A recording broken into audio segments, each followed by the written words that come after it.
Seorang anggota polisi Polres Melawi dini hari tadi tega membunuh dua anak kandungnya yang masih berusia balita dengan senjata tajam. Tidak hanya itu, pelaku juga memutilasi jasad kedua anak kandungnya yang masih balita tersebut. Brigadir Petrus Bakus, anggota Satuan Intelkam Polres Melawi, membunuh dua anak kandungnya yang masih berusia 3 dan 5 tahun di rumah dinas asrama Polres Melawi, Pontianak, Kalimantan Barat. Pada pukul 00.15 waktu Indonesia bagian Barat, istri Brigadir Petrus, Windy, yang tidur di kamar terpisah, terbangun dan melihat pelaku berdiri di depan sambil memegang parang.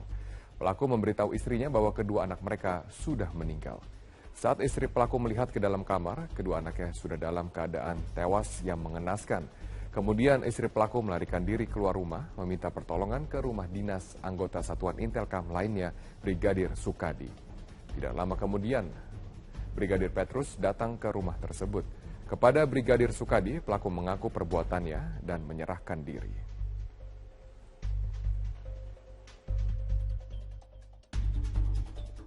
Oke, bagaimana juga terakhir ini Pak Arianto, bagaimana dengan kondisi istri dari tersangka saat ini? Kalau tidak salah juga sebenarnya istrinya juga menjadi target pembunuhan dari tersangka juga, Pak Arianto. Ya, memang dari keterangan istrinya bahwa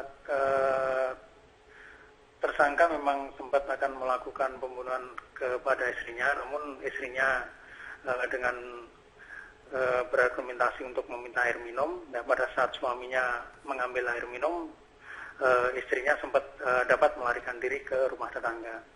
Kemudian terkait dengan kondisi istrinya saat ini, istrinya masih dalam kondisi secara fisik sehat, kemudian diamankan di Mapores, di rumah dinas Kapolres. Kemudian terkait dengan tersangka sendiri, secara fisik kondisinya dalam keadaan sehat. Namun dari kondisi cara bicaranya yang bersangkutan atau tersangka kelihatan meracau atau tidak mengenal dirinya sendiri. Artinya akan ada pemeriksaan secara kejiwaan juga, Pak Arianto? Ya, saat ini juga Polda Kalimantan Barat melalui Biro SDM dalam artian bak psikologi juga akan melakukan proses pemeriksaan psikologi terhadap yang bersangkutan. Baik, kami akan tunggu bagaimana perkembangan dari kasus ini. Terima kasih AKBP Arianto, Kabid Humas Polda Kalimantan Barat atas informasi. Kapolri menanggapi pembunuhan anak kandung oleh seorang polisi di Melawi, Kalimantan Barat. Menurut Kapolri, berdasarkan keterangan dari istri pelaku berperilaku aneh dalam beberapa hari terakhir. Kasus ini tengah didalami oleh Polda Kalimantan Barat. Sesuatu kepada anaknya dibunuh, dimutilasi, katanya untuk persembahan, kemudian juga istrinya sebetulnya rencana juga akan dihabisi juga, tetapi istrinya menyampaikan bahwa sebelum kamu bunuh, saya minta diambilkan minum air putih. Telah diambilkan, dia lari keluar sehingga dibantu oleh masyarakat. Ini sedang diproses, sedang ditangani. Memang istrinya juga membenarkan bahwa yang bersangkutan itu beberapa hari ini memang kelihatan aneh, kemudian sering mengigo, semacam dikejar-kejar begitu. Menurut penjelasan istrinya kemungkinan kerasukan. Dan bisa untuk mengetahui bagaimana perkembangan kasus polisi bunuh anak kandung, kami langsung bergabung melalui sambungan telepon bersama Kabid Humas Polda Kalimantan Barat, ada AKBP Arianto. Selamat sore Pak Arianto. Selamat sore. Ya Pak Arianto, sejauh ini dari pemeriksaan kepolisian, apa sebenarnya motif dari tersangka membunuh dua anak kandungnya ini Pak? Saat ini kepolisian masih mendalami apa yang menjadi motif daripada tersangka melakukan pembunuhan terhadap anaknya. Namun dari sedikit dapat saya sampaikan terkait dengan hasil pemeriksaan atau integrasi yang dilakukan oleh penyidik kepada tersangka. Bahwa intinya yang pertama, tersangka mengakui bahwa telah melakukan pembunuhan terhadap anaknya. Dan di dalam melakukan pembunuhan tersebut tersangka dalam kondisi yang sadar. Kemudian yang kedua, dari pengakuan tersangka sendiri bahwa tersangka tidak menyesal melakukan pembunuhan terhadap anaknya tersebut. Tidak menyesal, Pak? Ya, tidak menyesal karena yang bersangkutan merasa ada bisikan yang memerintahkan bahwa hal ini adalah persembahan kepada Tuhan. Pak Arianto, keterangan dari istri dikatakan bahwa beberapa hari ini ada perilaku aneh yang dilakukan tersangka atau tersangka ini berperilaku aneh. Apakah Anda pernah mendengar dari rekan kerja misalnya dari tersangka atau sendiri ada perilaku aneh selama bertugas? Ya, sementara ini keterangan terkait dengan tersangka, kita baru mendapat keterangan dari istrinya. Memang istrinya menyatakan bahwa dalam minggu-minggu ini tersangka ini sering marah-marah. Kemudian sering menceritakan kepada suaminya, bahwa kepada istrinya, bahwa yang bersangkutan sering mendapat bisikan-bisikan.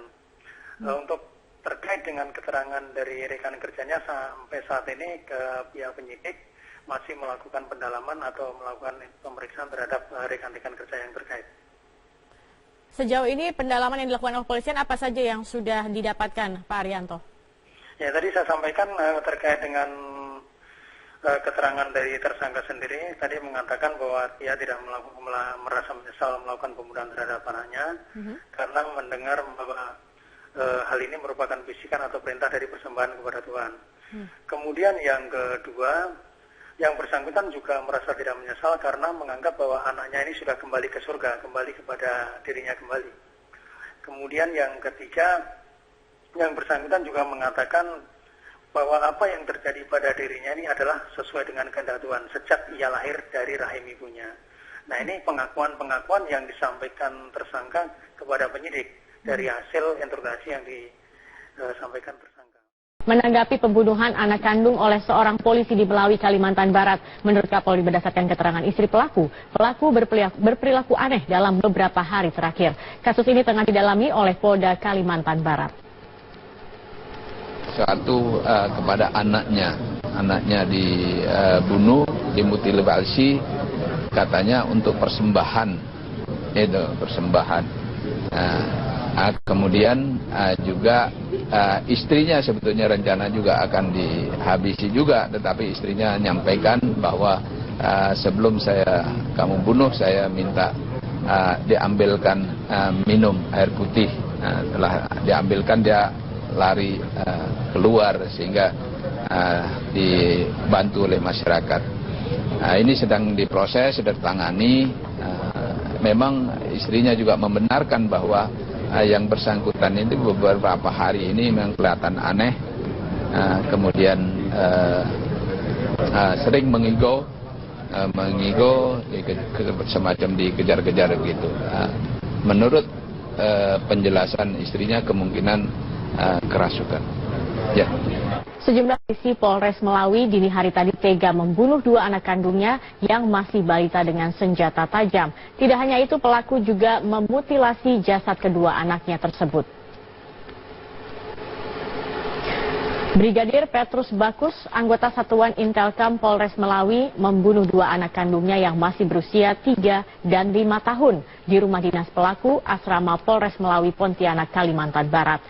Pada pukul 00.15 waktu Indonesia Barat, istri Brigadir Petrus, Windy, yang tidur di kamar terpisah, terbangun dan melihat pelaku berdiri di depannya sambil memegang parang. Pelaku memberitahu istrinya bahwa kedua anak mereka sudah meninggal.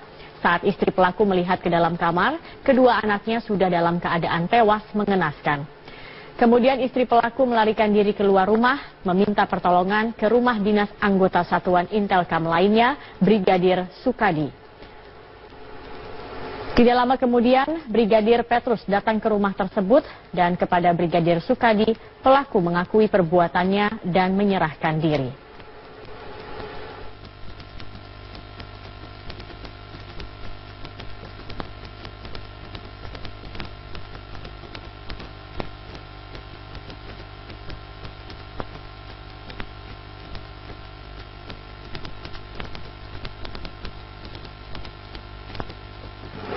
Dan bahkan aksi bunuh diri yang dilakukan aparat kepolisian diakibatkan oleh beban masalah yang tidak dapat dikendalikan oleh pelaku.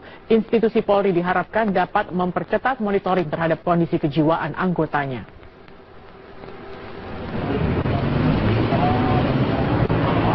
Berbuat nekat dengan mencoba mengakhiri hidup maupun melakukan kekerasan terhadap orang lain. kerap terjadi pada aparat kepolisian akhir-akhir ini. Sejumlah kasus polisi bunuh diri bahkan terjadi dalam waktu yang dekat. Pada awal bulan Februari, seorang perwira polisi yang bertugas di Polresta Bandar Lampung ditemukan tewas di dalam rumahnya. Ibtu Muhammad Syahrir Lubis meninggal dunia setelah mengakhiri hidupnya dengan menembakkan diri. Dari hasil penyelidikan, Ibtu Syahrir nekat bunuh diri akibat depresi dengan penyakitnya yang tak kunjung sembuh.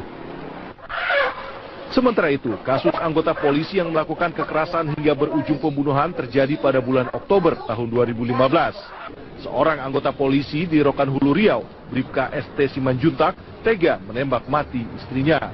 Penembakan diduga akibat persoalan rumah tangga. Menurut psikolog Cassandra Putranto, sederet kasus kekerasan dan pembunuhan yang dilakukan oleh aparat kepolisian tak lepas dari labilnya kondisi psikologis dan kejiwaan pelaku. Penegak hukum juga manusia. Mereka juga punya tekanan-tekanan, mereka juga punya kondisi psikologis yang khas, mereka juga punya psikodinamika kehidupan yang sangat khas, dan bahwa kewenangan mereka untuk menggunakan senjata itu pun juga harus dievaluasi secara periodik. Cassandra menambahkan peran aktif dari institusi Polri dalam mencegah dan memonitoring kondisi kejiwaan anggota polisi. Beban pekerjaan yang dianggap berat dapat menjadi bom waktu bagi sang aparat yang berlaku nekat. Tim Liputan Metro TV. Pemirsa, usai jeda narkotika serta kampanye stop narkoba di Indonesia, ratusan kilogram narkotika dimusnahkan dari hasil operasi BNN dan kepolisian sejak awal tahun 2016. 120 kg sabu yang dimusnahkan berasal dari hasil 4 operasi yang dilakukan di wilayah Jepara dan Jakarta. Seluruh narkoba yang dimusnahkan merupakan barang bukti yang kasusnya sudah mendapat penetapan dari pengadilan. Tidak hanya pemusnahan barang bukti narkoba saja, namun hal ini sebagai bentuk kampanye stop narkoba di tempat hiburan. Kepala BNN Budi Waseso juga menyatakan perang narkoba sekaligus dilakukan berdasarkan instruksi Presiden yang memerintahkan seluruh kementerian dan lembaga untuk menghentikan narkoba yang menjadi permasalahan nomor 1 di Indonesia. Berdasarkan data dari BNN, pada 2015, pengguna narkoba mencapai 5,8 juta jiwa. Diprediksi tahun 2016, angka ini bisa meningkat. Untuk itu tidak hanya BNN dan Polri saja yang menangani narkoba, namun semua lini, baik kementerian dan lembaga, bersinergi bersama untuk menekan serta menghentikan peredaran narkoba di Indonesia.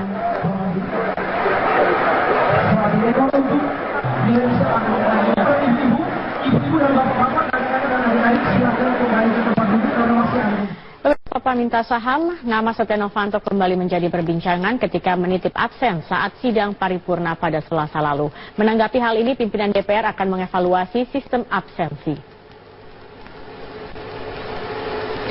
Wakil Ketua DPR Fadlizon mengatakan akan mencermati absensi saat rapat paripurna agar ada peningkatan jumlah anggota DPR yang hadir. Namun menurutnya sulit untuk mengharapkan kehadiran anggota DPR 100% dalam sidang paripurna. Evaluasi ini muncul setelah Selasa kemarin mantan Ketua DPR Setia Novanto tidak hadir dalam rapat paripurna, tetapi dalam absensi terdapat tanda tangan. Diduga Setia Novanto menitip tanda tangan karena saat paripurna berlangsung, Setia berada di Manado, Sulawesi Utara. Pimpinan DPR akan mengevaluasi sistem absensi untuk mencegah adanya praktik titip absen oleh anggota DPR. Fadlizon mengatakan akan mendalami lebih lanjut mengenai dugaan titip absen yang dilakukan Setia Novanto. Kita kan bukan lagi kayak di SMA gitu atau di sekolah. Bagaimana absen itu. Tapi saya kira kalau ada modus seperti itu nanti saya akan cek kepada pihak sekjenan apakah ini modus yang sudah lama atau baru-baru ini terjadi atau juga banyak orang yang melakukan itu. Nah, ini saya kira seharusnya tidak. Satu persatu anggota DPR diperiksa Komisi Pemberantasan Korupsi